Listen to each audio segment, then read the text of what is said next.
In a region crisscrossed with fault lines, British Columbians have long learned to live under the threat of earthquakes. But last night, the earth shook and nerves were rattled. Hundreds of thousands felt it. There were no injuries and little damage, unless you count a broken sense of complacency. Greg Rasmussen has the story. Greg.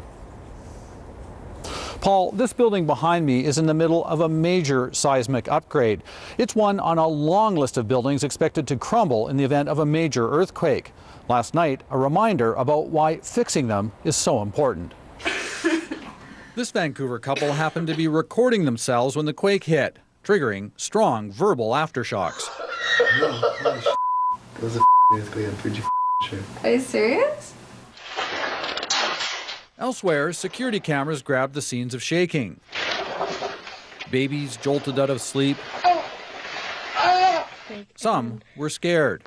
I freaked. We were kind of like all shocked and like crying and stuff. When you're in the middle of that, it's a major thing, and I was not too far from being in the middle of it, and I felt it. I'm gonna get under my table now and hide. While others made light of it all. If it gets any worse, it was nice knowing you, Live Leak. At 4.8, it wasn't the size of this quake so much as where it hit, the most densely populated part of the province.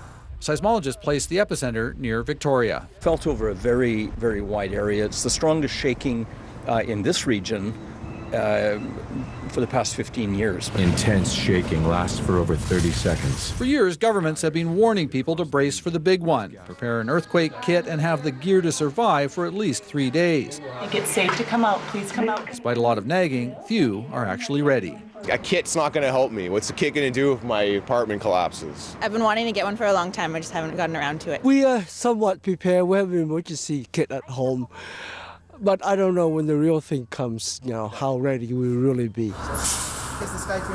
Still, officials hope last night's rumble changes people's minds. I think last night was a great wake-up call that, yes, earthquakes can happen in Vancouver, and they do. Paul, just to put this in perspective, about 10,000 earthquakes of this size hit somewhere in the world each year. This one, though, has people here thinking and talking about the big one. Thanks, Ray.